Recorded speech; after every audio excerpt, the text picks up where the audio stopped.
Good morning श्रोतागणों। तो अभी उपस्थित हुए हैं सुबह की प्रमुख खबरों के साथ। तो इससे पहले खबरों का विस्तृत रूप से अध्ययन करें निवेदन रहेगा, कृपया चैनल को जरूर सब्सक्राइब करें। तो प्रस्तुत हैं आज सुबह की प्रमुख खबरें।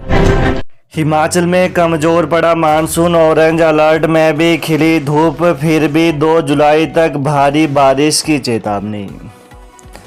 हिमाचल प्रदेश में पिछले कल मानसून कमजोर पड़ गया। खराब मौसम के ऑरेंज अलर्ट में भी धूप खिली रही और उमस बढ़ गई है। 1 और 2 जुलाई तक भारी बारिश का ऑरेंज अलर्ट जारी किया गया है, जबकि 3 से 6 जुलाई तक येलो अलर्ट है। इस दौरान गर्जना के साथ बारिश और कई जगह बिजली गिर सकती है। हिमाचल प्रदेश में मानसून के प्रवेश के बाद से कुछ स्थानों पर ही हल्की बारिश हो रही है। ऊना का पारा पिछले कल 36 डिग्री सेल्सियस के पार रहा। आयकर विभाग की टीम ने दस्तावेजों को खंगाला, नकदी बरामद, लैपटॉप और हार्ड डिस्क लिए कब्जे में। हमीरपुर जिले में आयकर विभाग की दिल्ली और चंडीगढ़ से आई टीमों की रेड दूसरे दिन भी देर शाम तक जारी रही। करीब 40 घंटे तक चली इस मैराथन रेड में आईटी की विभिन्न टीमों ने कारोबारियों के व्यापारिक प्रतिष्ठानों से नकदी बरामद की है। लैपटॉप और हार्ड डिस्क कब्जे में लिए हैं। हालांकि नकदी कितनी है इसका टीम ने खुलासा नहीं किया है। व्यापारिक प्रतिष्ठानों के साथ घरों से भी नकदी बरामद हुई है। टीम ने कारोबारियों के व्यवसाय से जुड़े अहम दस्तावेज भी कब्जे में ले लिए हैं। हिमाचल प्रदेश के पास है 3,21,000 करोड़ की वन संपदा, पर कमाई जीरो। मुश्किल आर्थिक स्थिति का सामना कर रहे हिमाचल प्रदेश के पास इस समय 3,21,000 करोड़ रुपए की वन संपदा है। यदि इस वन संपदा के वैज्ञानिक दोहन हो पाता तो हर साल 4,026 करोड़ की कमाई होती। लेकिन भारत सरकार की नेशनल फॉरेस्ट पॉलिसी 1988 और फॉरेस्ट कंजर्वेशन एक्ट 1990 के कारण ग्रीन फेलिंग पर प्रतिबंध है। इसलिए इन जंगलों को संभालने और बढ़ाने का खर्चा ही होता है, जबकि इनसे कमाई लगभग जीरो है। राज्य सरकार ने 16वें वित्त आयोग को बताया है कि पिछले 5 साल में 67,327 क्यूबिक मीटर खैर की नीलामी से 114 करोड़ कमाए गए हैं, लेकिन बाकी की वन संपदा का इस्तेमाल नहीं हो रहा। 90% मरीज नहीं जानते हिमकेयर डीएक्टिवेट करवाना। डॉक्टर राजेंद्र प्रसाद राजकीय आयुर्विज्ञान चिकित्सा महाविद्यालय टांडा अस्पताल में फ्री स्वास्थ्य सेवा के लिए बने हिमकेयर या आयुष्मान कार्ड को डीएक्टिवेट करने की अधिकतर मरीजों को जानकारी नहीं है और न ही उन्हें कार्ड को इलाज के बाद डीएक्टिवेट कराने के बारे में बताया जाता है। प्रदेश भर के सरकारी अस्पतालों में इलाज के समय या इलाज के बाद हिमकेयर या आयुष्मान हेल्थ कार्ड को एक्टिवेट या डीएक्टिवेट करना बहुत जटिल प्रक्रिया है। 90% मरीजों को इलाज के बाद कार्ड को डीएक्टिवेट करना नहीं आता और न ही इसकी कोई जानकारी होती है। अधिकतर अस्पतालों में मरीज को बीमारी के दौरान जैसे एमआरआई, सीटी स्कैन या अन्य टेस्टों के समय हिमकेयर या सीटी स्कैन को एक्टिवेट करने के लिए तो बता दिया जाता है, परंतु जब मरीज डिस्चार्ज होकर जाता है तो उसमें मरीज को यह नहीं पता होता कि कार्ड को डीएक्टिवेट भी करना होता है, जिसकी वजह से मरीज भविष्य में इसका लाभ नहीं उठा पाता। भविष्य में कई बार तुरंत ऑपरेशन जैसी नौबत आन पड़ती है तो उसमें मरीज को कहा जाता है कि हेल्थ कार्ड को डीएक्टिवेट करवा कर लाएं। नए सिरे से प्लान बनाएगी सरकार। हिमाचल प्रदेश में सड़क दुर्घटनाएं रोकने को सरकार नए सिरे से एक्शन प्लान बनाएगी। इसी महीने जुलाई में मुख्य सचिव की अध्यक्षता में बैठक होगी, जिसमें एक्शन प्लान बनाया जाएगा। इसमें परिवहन विभाग पहले से ज़्यादा बजट की डिमांड करेगा, वहीं कुछ नए प्रयास करने को लेकर भी मंजूरी ली जाएगी।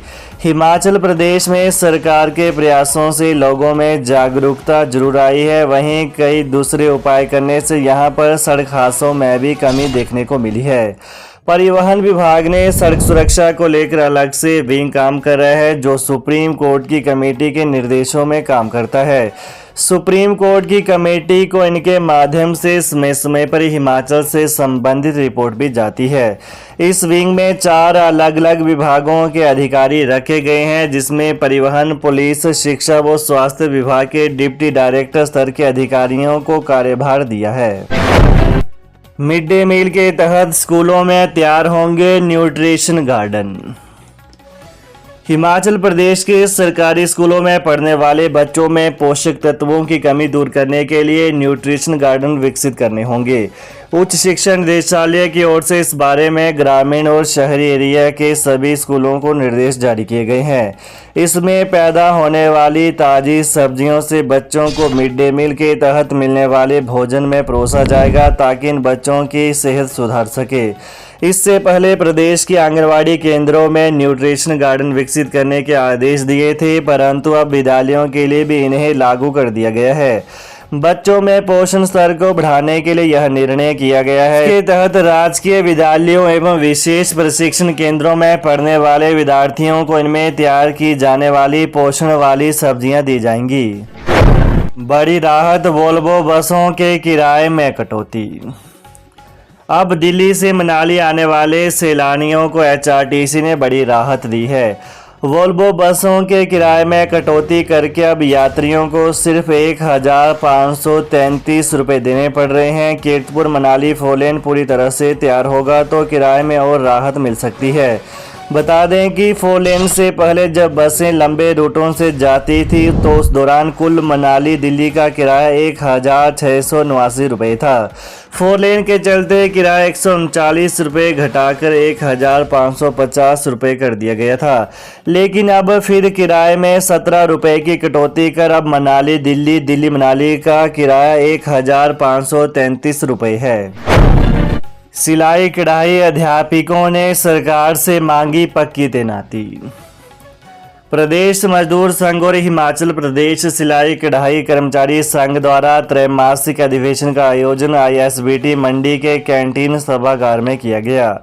प्रदेश मजदूर संघ के प्रदेश अध्यक्ष मदन राणा ने मुख्य अतिथि के रूप में शिरकत की, जिसमें मजदूर संघ के जिला अध्यक्ष पवन गुलेरिया भी उपस्थित रहे। मजदूर संघ की उपाध्यक्ष और प्रदेश सिलाई कढ़ाई कर्मचारी संघ की प्रभारी सुषमा शर्मा ने बताया कि इस अधिवेशन में मांग पत्र तैयार किया गया है। उन्होंने कहा कि सिलाई कढ़ाई की बहनों को सरकार नियमित करे। प्राइवेट ऑपरेटरों को मिलेंगे 158 बस रूट। हिमाचल प्रदेश में ग्रामीण व दूरदराज के क्षेत्रों में लोगों को यातायात की बेहतर सुविधा देने के लिए 158 और बस रूट प्राइवेट बस ऑपरेटरों को देने की तैयारी है। हाल ही में सरकार से 108 रूट प्राइवेट को देने की मंजूरी मिल चुकी है। इसके अलावा और रूटों को देने के लिए सरकार से मंजूरी मांगी गई है। परिवहन विभाग की स्टेट ट्रांसपोर्ट अथॉरिटी की हाल ही में हुई बैठक में यह निर्णय लिया गया है, जिसके बाद मसौदा कैबिनेट को भेजने की तैयारी है। उपचुनाव के बाद तय होगी रणनीति। मुख्यमंत्री के आश्वासन के बाद भी बिजली कर्मचारियों को ओपीएस का लाभ नहीं मिल पाया।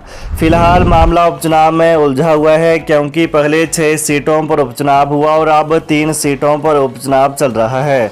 ऐसे में बिजली बोर्ड कर्मचारियों को इंतजार है कि उनके लिए कोई कदम उठाया जाएगा, मगर वर्तमान में जो हालात हैं उनसे यह नहीं लग रहा कि जल्द ही बिजली कर्मचारियों को ओपीएस मिल पाएगी। बोर्ड प्रबंधन भी इस दिशा में गंभीर नहीं है, वहीं सरकार भी केवल निर्देश देने तक ही सीमित है। इन परिस्थितियों में अब कर्मचारियों को नए सिरे से रणनीति बनानी होगी। तो ये रहा सुबह की प्रमुख खबरों का विश्लेषण। तो प्रदेश की ताज़ा खबरों को जानने के लिए कृपया चैनल को अभी सब्सक्राइब करें। धन्यवाद।